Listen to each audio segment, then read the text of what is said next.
On behalf of the football club, welcome to the Just Say No evening. Now, Just Say No evening is probably a unique evening in the history of this football club.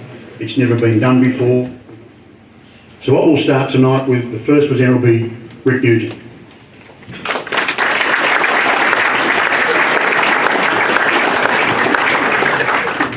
Thanks very much, Nashi.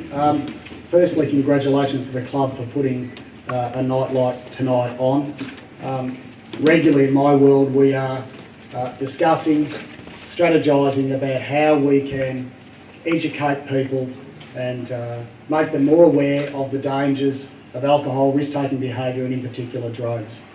So, you know, for me, if there's one thing that you get out of today for the kids, one thing, and that is just a trigger that at some point in the future you'll stop and you'll think, geez, I remember about that, and I'll actually make a different decision.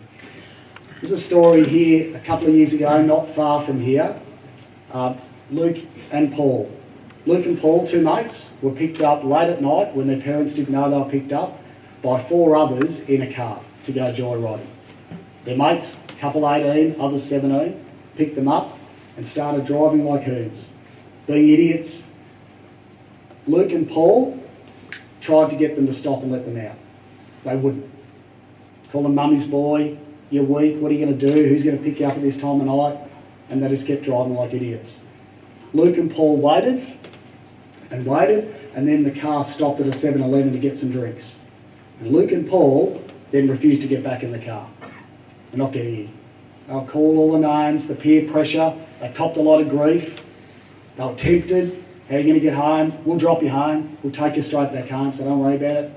Trusted their gut instinct. Stayed. Ring mum. 4 minutes later, the car is wrapped around a pole and the other four kids are dead. All four of them. But they're mates as well. Then there's the grief they cop as well, losing their friends. But they weighed it up, they considered it, and they were brave, they were courage to say, no, not getting you back in the car, we know. Young people, cars, they're just a recipe for disaster when you're not experienced at doing that. This is a photo of a drug lab. Makes ice generally, used to make amphetamines, but now there's more money in ice, so the amphetamines not so much, they're ice.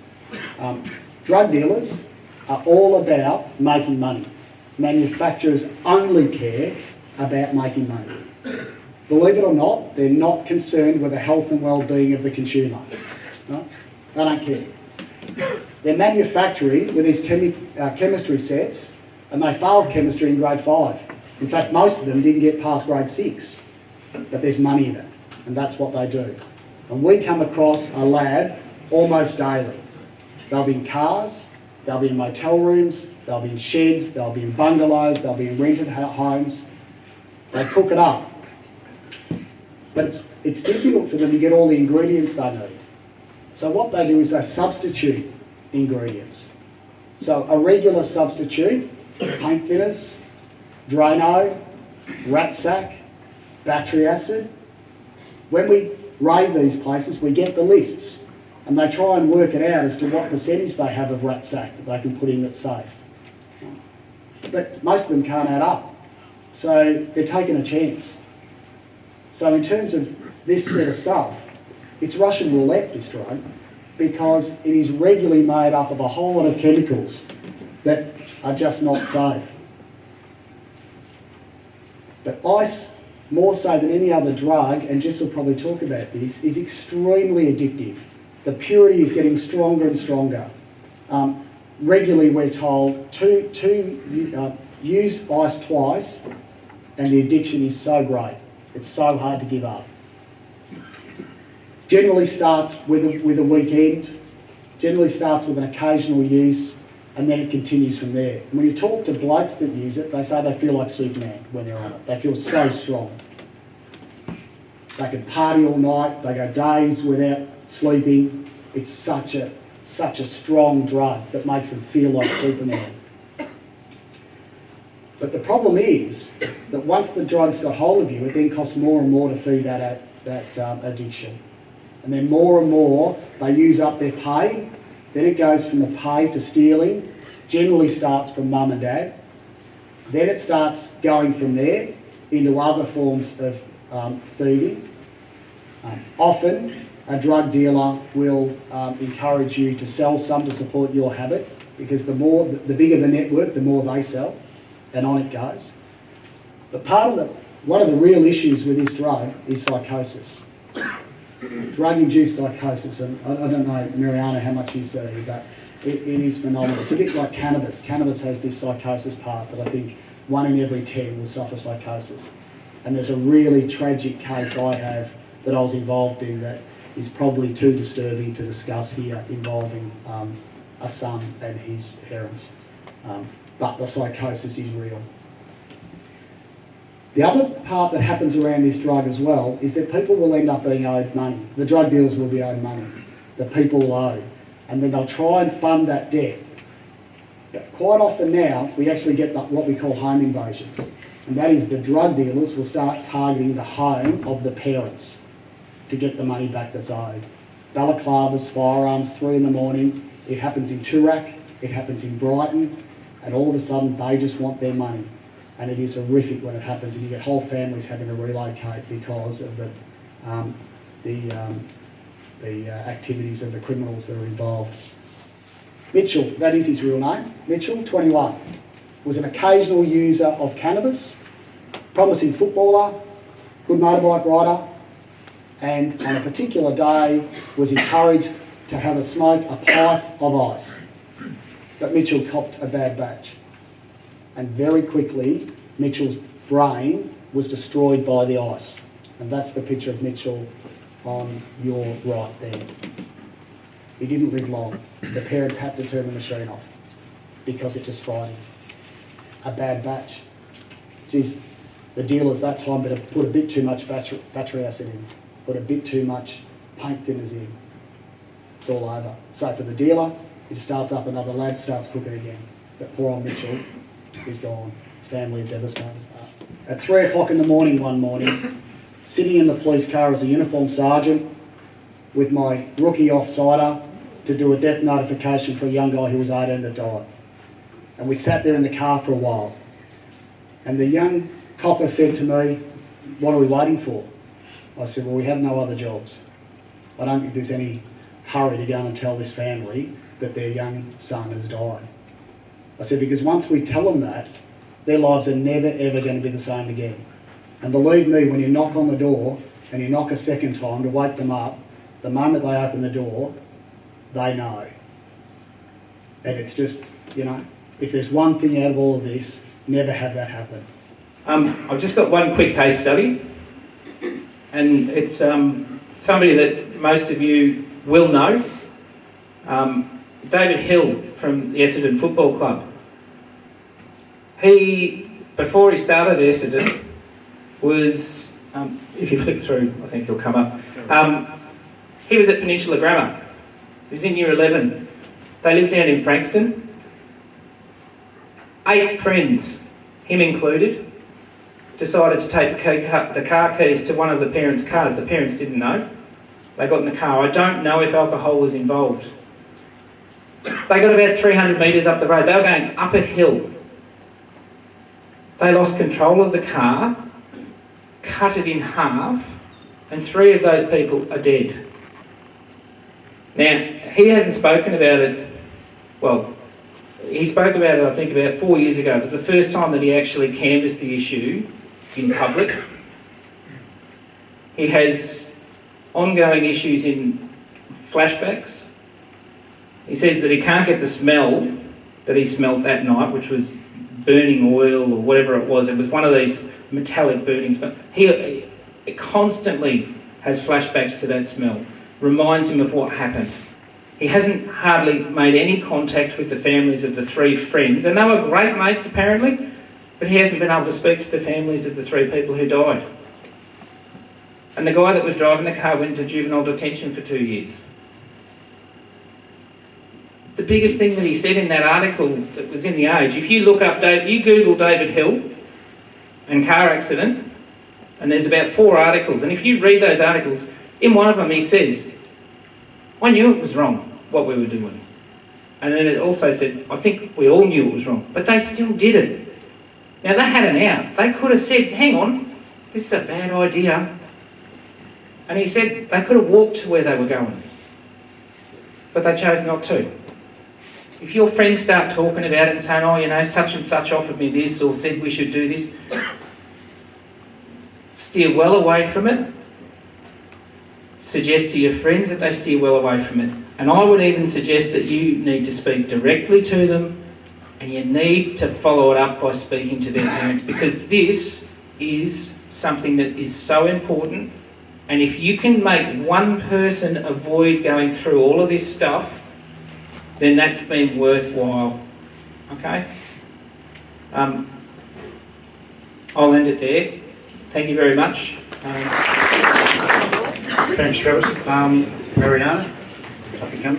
Mariana doesn't want to use the microphone, so obviously she's got a very loud voice, so pay attention. Hello everyone, can everyone hear me? Yes. I just want to say we haven't prepared these talks together, we just met. And it's scary how we all will sound the same and we talk about the same things. So, I'm going to declare a few things for you all. Firstly, I want to declare I'm very overwhelmed with the numbers here, and I thank you for inviting me. This is an absolute fantastic chance to talk about this, and thank you for coming. I have to declare that I am emergency and trauma specialist. I work in trauma centre, Australian biggest trauma centre. And yes, I do see the worst. I see the worst outcomes. There is much more out there. I see patients fighting for life. I see patients who are victims of major traumas. And they were affected by drugs or alcohol, or the person who caused the accident was affected by drugs and alcohol. Just last week, I treated severely injured teenage driver. One of police officers was sitting next to him. He was under arrest. His passenger died at the scene. My patient had broken neck bones. He wasn't asking for painkillers. He was overwhelmed by the fact that he's likely to be charged for murder. He wasn't worried that he may not walk again. The biggest risk to lose control is that you believe that you're in control of drugs. I'm telling you, no one is in control of drugs. The drugs are in control. The biggest risk is to say, it's not going to happen to me if I have a few drinks and sit behind the wheel. Your judgment is impaired. You have no control. If you survived that event, you just got lucky. You were not in control. The next speaker is a person who I first met. I read an article in the paper some months ago, and it was in one of the Sunday papers, and it was about a young girl called Jess, and I got the email that the person who wrote the article had her email address on it. So I emailed that person and said, well, we're having this night. I'd like to sort of get in contact with this person if she would be willing to talk and do all those sorts of things. And she gave me Jess's email address. I've been in contact with Jess ever since. I spoke to her again early this week about what we wanted to talk about. And I suppose, and I said to Ian before, I was probably being a bit protective of her, because I said to Jess, oh, if there's any question you don't want to ask or answer, we'll steer away from it. I said, well, steer the conversation away so you're comfortable with what you want to talk about. And again, as I said before, she's a very, very brave person, because she's quite willing to talk about how it started, where it led her to, and now she's come out the other side. So she is living proof of someone who's been through what everyone here is talking about. So Jess, up you come.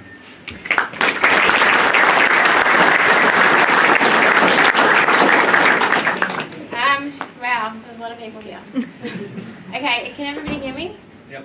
Okay, my name's Jess and I'm turning 21 this year, and I'm 3 years clean of using ice. I just want to say that I have so much respect for the emergency services and the police force, because you don't know the amount of times that I found myself in need of their help, and I just have so much respect for you guys.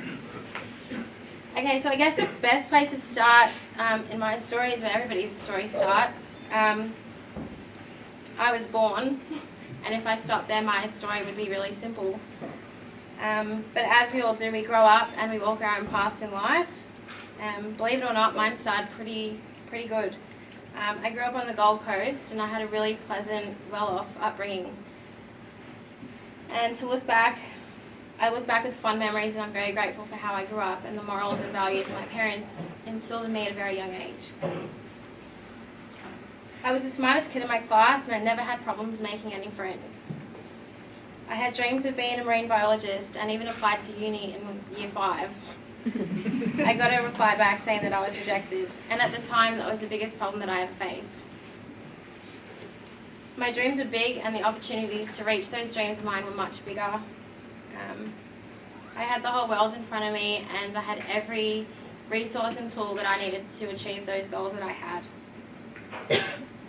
So fast forward a few years to my first year of high school, and my parents' marriage started to fall apart, and with that, my perfect world started to fall apart along with it.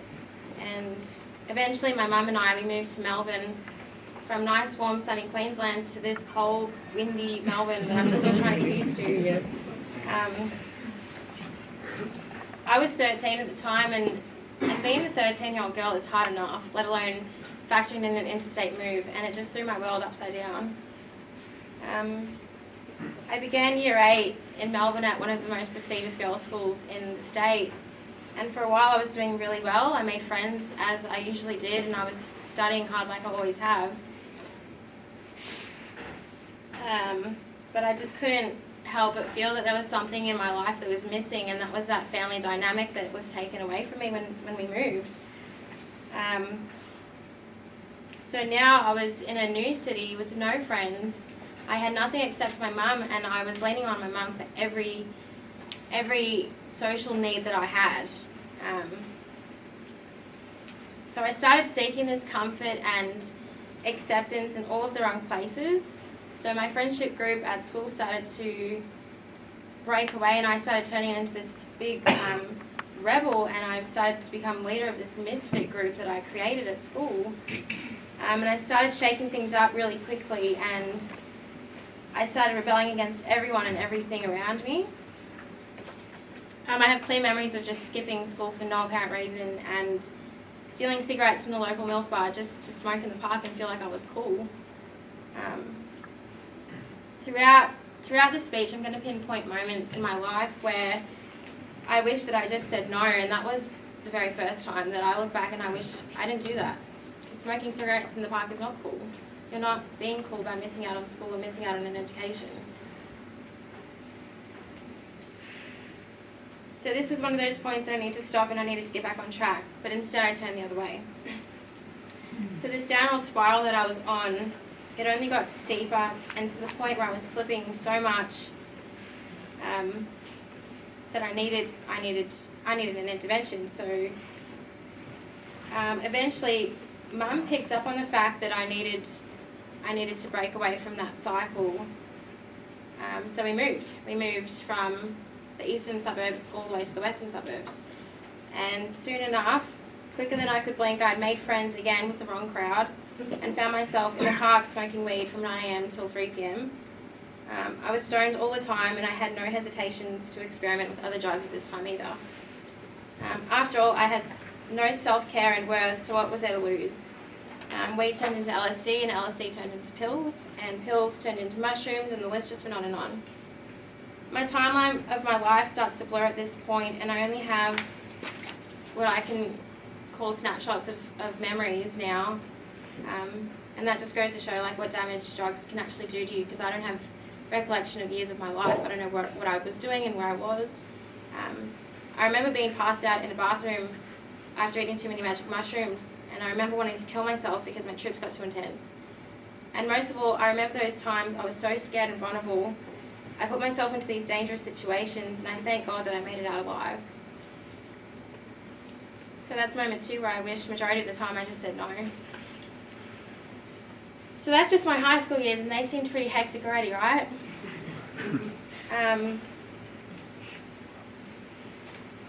There was a period of time between, I think it was about year 8 and 9, where I wanted to settle down and I wanted to get my life back together. I was determined to find that smart and intelligent girl that I left in Queensland. But I had no idea how to, but I also had no idea what was lying ahead of me. So again, I enrolled in a brand new different school in a different town, and I tried to do this thing again for a fresh start. I got a part-time job at a fast food restaurant, and I was studying. I remember the day that I walked into this new school, and I thought to myself, is there a sign on my forehead that says I'm trouble? Because it seems like the trouble crowd always seem to gravitate towards me. So yeah, before you know it, I met this guy, and on the first day of my brand new school, for the 3rd time, I found myself in his garage smoking weed with him and his dad.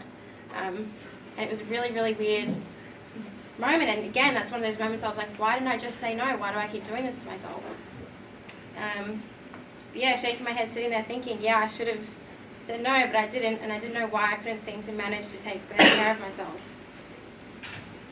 So that's the point where I developed this stuff-it attitude, and I told myself, if I'm going to do this, I'm going to do it right.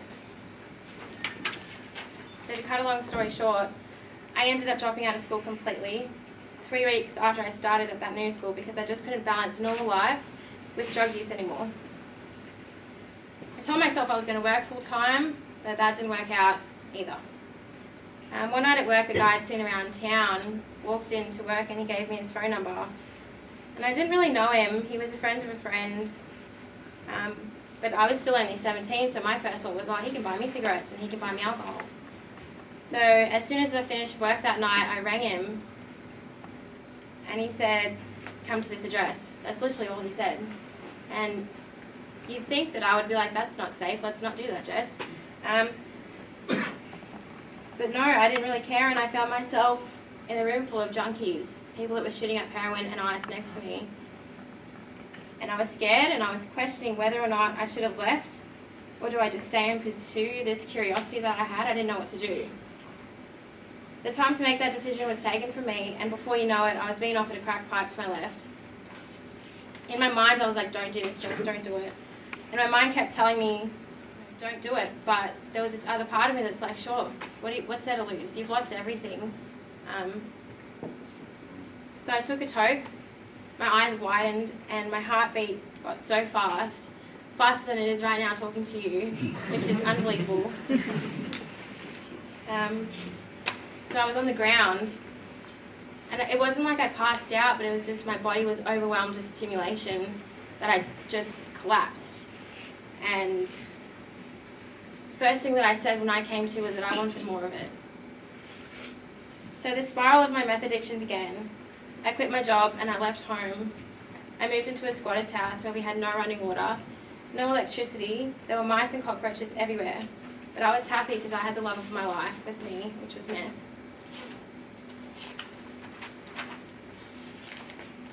My mum at this point had made missing person reports and had called the police countless times to try and save me, but I was beyond help at this stage. I was 17 and I was legally allowed to be independent, according to the law and according to Centrelink, who so kindly funded my addiction.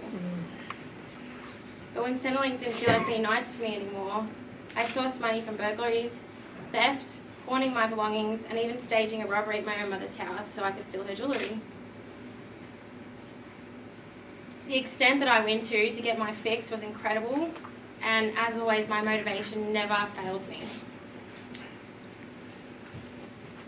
I could go on to recall various incidences I had been in violent altercations with people. I could tell you about the time that I stabbed someone and nearly killed them, or the time that I wanted to jump in front of a train because I was so depressed and I didn't know how to get out of this vicious circle I was in. But I don't think that's necessary tonight. There's times and places for everything, and there's a time and a place when your gut instinct is telling you no. And let me tell you right now, because you should listen to me, I'm not wearing a uniform, and like I said, I'm so respectful of these guys here, but I'm on the other side of things. And if you listen to anyone tonight, please make it me. So eventually I found myself in hospital, and the nurses and doctors were telling me that if I didn't stop what I was doing, I was going to die. My organs had failed on me, and my body was shutting down due to a lack of food and sleep over a period of weeks. And I knew that I needed to stop, and it was time to stop, and I needed help. So 35 kilos I weighed. I had decaying teeth, and my skin was grey. I walked to the front door of my mum's house and I said, "I'm done now, Mum, I need help." And the funny thing is, the memories that I have of rehab are actually more scary than the memories I have of using ice, because the withdrawal symptoms of meth are insane. They're horrifying and they're painful, and it's something I literally would not wish on my best friend or my worst enemy. I knew it was that, going through that, or I was going to die, so it was my only choice. 18 months later, I had completed my rehab program and I was on the road I am now of recovery. Unfortunately, addicts will always be addicts, and I'll be dealing with these demons every day of my life. But through healthy alternatives, I find myself striving to reach those dreams that I once had when I was young. Thanks.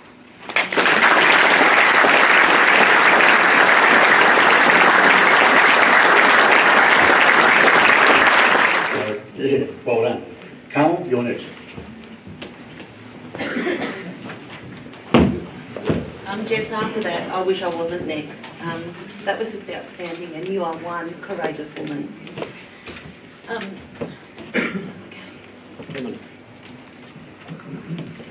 As Steve introduced, one of the roles that I have is to sit on the Adult Parole Board. I'm one of 22 community members, and I sit probably 30 days a year. And that role involves me sitting with offenders when they're coming to the end of their what's called head sentence, and trying to convince the board that they're now ready for release onto parole. I'm now going to introduce you to Oscar. Oscar was a culpable drive. Now, Oscar is definitely not one of your typical offenders in prison. He came from an extremely wealthy family, and for his 18th birthday, his dad gave him a new car. This is what Oscar had said. "Prison for me was somewhere criminals went. 5 years ago, if I'd been asked, do you think you'd be in a maximum security prison doing gym training with an ex-juice head, I'd say I'd probably have more chance of dying in a freak accident than actually coming to prison." As I said, Oscar came from upper middle class society. And earlier that night, he was 18 by the way, which is why he got the car. Earlier that night, he and his mates decided they'd go to a party. Oscar knew he was going to drink, but he wanted to drive there. He wanted to show off his new car. But he started drinking a little bit more. He didn't get absolutely intoxicated, but he was drunk. So one of his mates said, "You're not driving home tonight, give me your keys and get in my car." So he did. But on the way home, he said to his mate, "Listen, Dad's going to go nuts if he knows that I've left my car in the street. Can I just go and check that it's still there?" What his mate didn't know, that when he took Oscar to the car, Oscar got out of the car, he got into his car, and he drove it up the street. He was about a minute from home when he took the corner really badly and he hit a pedestrian. He was arrested at the scene. What Oscar did do was he ran triple O because he knew that this guy was in serious trouble.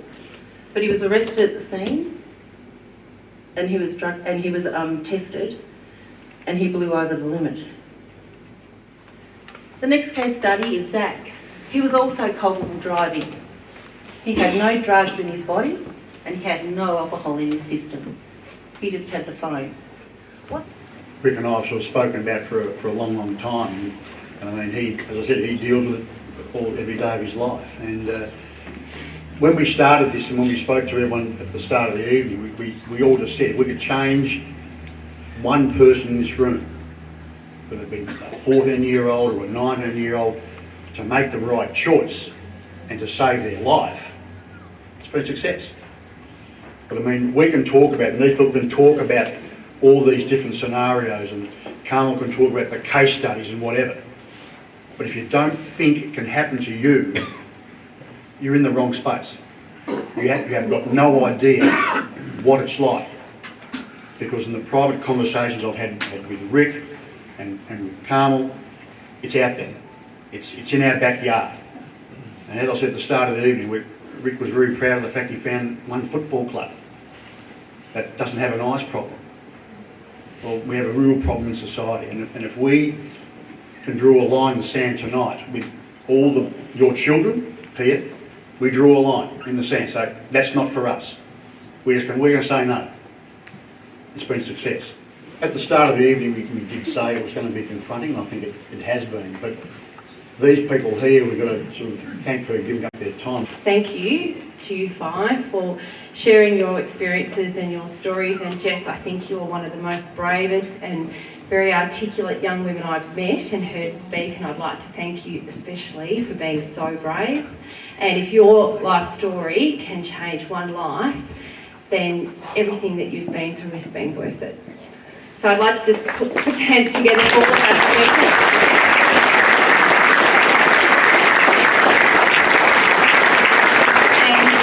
And thank the John Morris Football Club community for doing what you do the best, and that is being a community. We pride ourselves on being a community club, and I think tonight we have again showed why we excel in that area. So thank you very much.